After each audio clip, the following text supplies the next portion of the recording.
Hello student, MS classes में आप सबका स्वागत है। आज हम लोग जो है कक्षा 9 का जो है एनसीईआरटी गणित का जो चौथा लेसन है, दो चर वाले रैखिक समीकरण, इसमें से जो है मल्टीपल चॉइस क्वेश्चन करेंगे। इसमें से जो हम लोगों ने कुछ मल्टीपल चॉइस क्वेश्चन को जो है अब तक मतलब 9 क्वेश्चन इस अभ्यास का हम लोग कर चुके हैं, तो उससे आगे का क्वेश्चन हम लोग इसमें करेंगे इस लेक्चर में, और देखेंगे कि किस तरीके से दो चर वाले रैखिक समीकरण के युग्म परीक्षा में बहुविकल्पीय प्रश्न पूछे जाते हैं। अभी अभ्यास भी इसका हम लोग देखे होंगे, तो उसमें देखा जाएगा और यहाँ पर देखिएगा कि किस तरीके से जो है छोटे छोटे क्वेश्चन को बहुविकल्पीय प्रश्न बना करके पूछता है। उम्मीद है कि सारे प्रश्न आप लोग जो है बेहतर तरीके से समझ रहे होंगे और बेहतर तरीके से हल भी कर रहे होंगे। तो आइए जो है आज जो हम लोग इसका 10वां प्रश्न शुरू करने जा रहे हैं। लिखा है कि समीकरण x-4 करड़ी में 3 फिर y करड़ी के बाहर को ax plus by plus c बराबर 0 के रूप में लिखने पर a, b एवं c का मान व्यक्त कीजिए। यहाँ पर हम लोग को a, b, c का मान निकालना है कि इसमें a, b, c का मान होगा कितना। अब देखिएगा यहाँ पर सबसे पहले तो हम लोग समीकरण को लिख लें। यहाँ पर समीकरण लिखा है कि x-4 फिर बराबर है कि करड़ी में 3y, तुलना किससे करनी है, ax plus by plus c से। तो सबसे पहले हम लोग ये करें कि इसको उठा के इधर लेकर के आए, तब तो बराबर करके 0 आएगा। तो यहाँ पर माइनस करड़ी में 3 होगा, क्योंकि बराबर के इस साइड प्लस में, इधर आने पर ये माइनस हो जाएगा और ये -4 बराबर 0। अब इससे तुलना करनी है, देखिएगा तो x का गुणांक a है, तो a का मान यहाँ पर कुछ नहीं लिखा है, तो कितना होता है 1 हो जाएगा हमारा। फिर यहाँ पर देखिए इसमें b का मान कितना है, तो यहाँ पर हम लोग को जो b का मान दिखने को मिला है वो माइनस करड़ी में 3 है। अब देखिए c का मान यहाँ पर कितना है, तो c का मान हम ये देख रहे हैं कि यहाँ पर हम लोग को -4 देखने को मिल रहा है क्वेश्चन में। अब देखिए यहाँ पर कहीं ऑप्शन में ऐसा दिख रहा है, तो हम ये देख रहे हैं कि a का मान 1 यहाँ पर भी है, यहाँ पर भी है, यहाँ पर भी है, इसमें -1 है, तो ये नहीं, तो चौथा तो इसी तरीके से छोड़ दिया जाएगा। अब ये तीनों में देखना है, तो पहला -1 तीन जगह है। अब देखो अगला वाला जब ऑप्शन देखेंगे तो क्लियर हो जाएगा।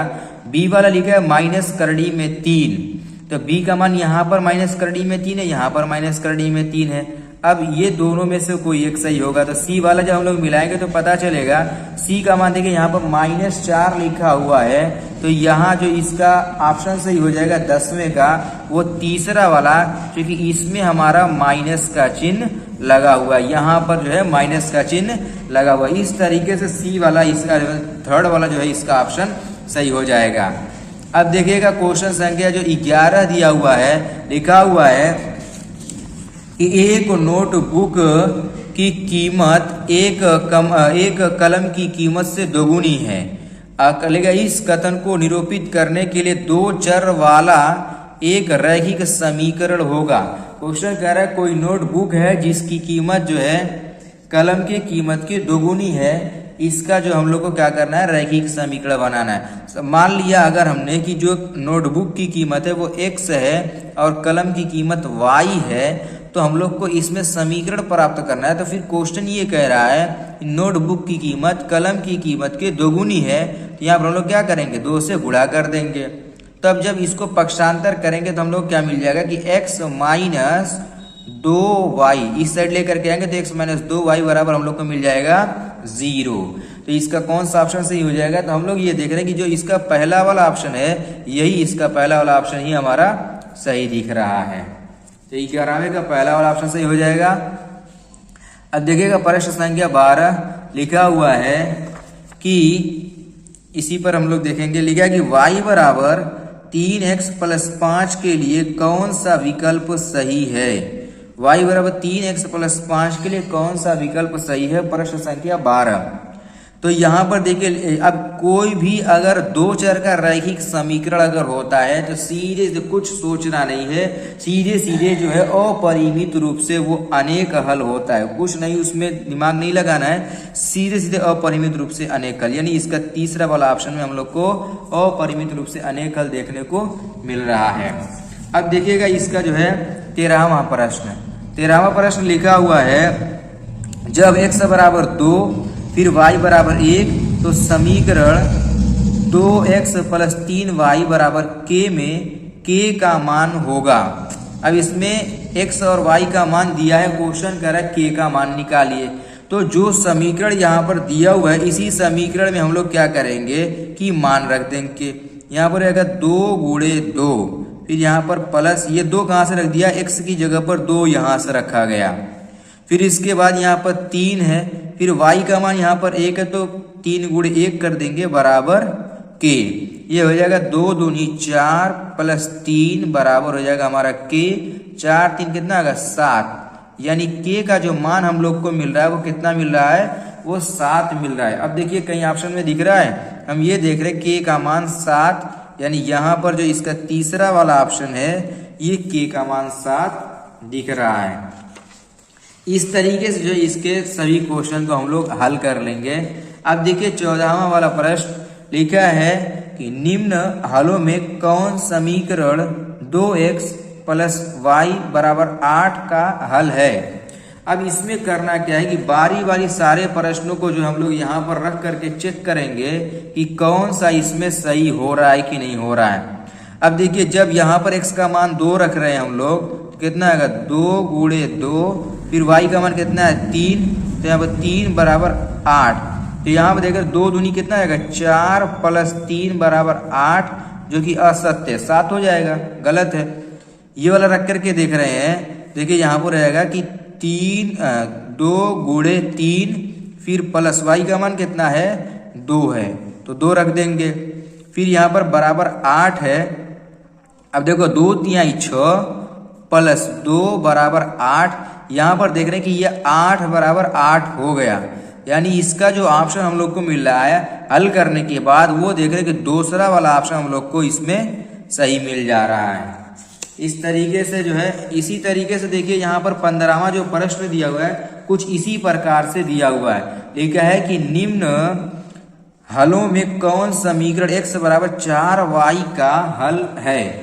अब देखिए एकदम सेम इसी प्रकार से है, यहाँ पर हमारा क्वेश्चन है कि x बराबर 4y। अब देखो अगर x का मान हम लोग यहाँ पर 1 रखेंगे, इधर y का मान 4 रख करके भी दिखा दे रहा हूँ, x बराबर 1 और y का मान 4, तो ये 4 चौको कितना आ जाएगा 16, जो कि बराबर नहीं हो सकता। अब देखो यहाँ पर x का मान 4 y का मान 1, तो यहाँ पर होगा 4 बराबर 4 गुणे 1, यहाँ कितना आएगा 4 बराबर बोलो 4 हो जाएगा ही नहीं हो जाएगा।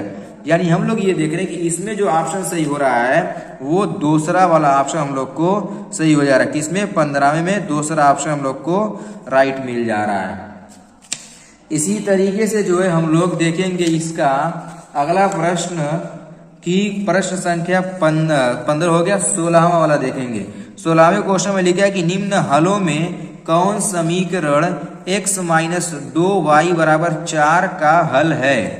अब देखो यहाँ पर जो हमारा समीकरण है, समीकरण हमारा ये कह रहा है कि x माइनस 2y बराबर 4।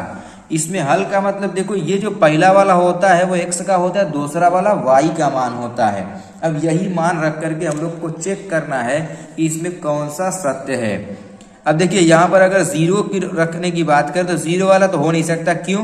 क्योंकि देखो ये 0 और ये भी 0 हो जाएगा बराबर 4, क्या ऐसे ही नहीं है।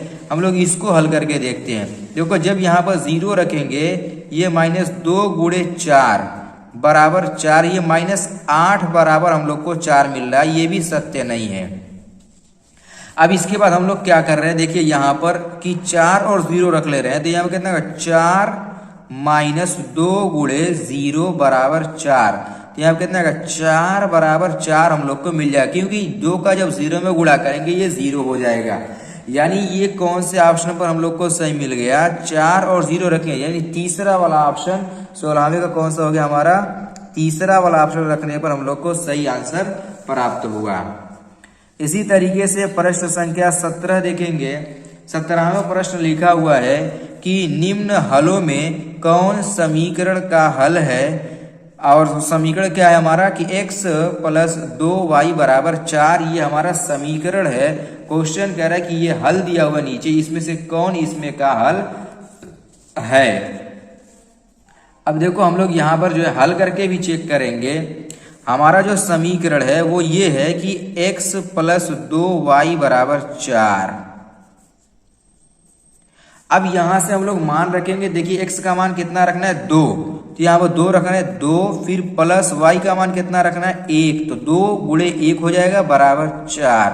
यहाँ पर रहेगा 2 प्लस 2 बराबर हमारा आएगा 4, 2 और 2 जोड़ेंगे कितना आ जाएगा 4 बराबर 4। हम ये देख रहे हैं कि हमने पहला मान रखा और पहला वाला ही हमारा इसका आंसर भी सही हो गया, यानी 97 का कौन सा ऑप्शन सही हुआ, पहला वाला ऑप्शन सही हो गया। इसी तरीके से आज का जो है अंतिम प्रश्न करेंगे। देखिएगा अंतिम प्रश्न लिखा हुआ है हमारा कि निम्न हलों में कौन समीकरण 4x + 3y = 12 का हल नहीं है। इसमें कह रहा है कि हल नहीं है, ये बताना है। अब देखिए हमारा जो प्रश्न है वो लिखा है कि 4x + 3y = 12, इसका हल नहीं है ऐसा बताना है। अब देखिए यहाँ पर जब 0 रखेंगे तो ये देखो, यहाँ पर जब 0 रखेंगे तो 0 हो जाएगा, यहाँ पर मान रखेंगे तो 4 3 12, ये तो बराबर हो जाएगा। यहाँ पर देखो ये जब x का मान 3 रखेंगे तो 4 3 12, ये 0, ये भी हो जाएगा, ये वाला नहीं होगा। आइए हम लोग चौथा रख करके देख लेते हैं। तो यहाँ पर जब रखेंगे 4 गुणे 6 फिर प्लस 3 गुणे 4 बराबर 12, तो 4 6 का 24 और यहाँ पर हो जाएगा प्लस 12 बराबर यहाँ पर हो जाएगा 12। हम लोग देख रहे हैं कि यहाँ पर जो है यही जो है बराबर नहीं है। कौन सा ऑप्शन इसका सही है, चौथा वाला ऑप्शन हम लोग को सही हो जाएगा इसका, किसका, क्वेश्चन नंबर 18 का।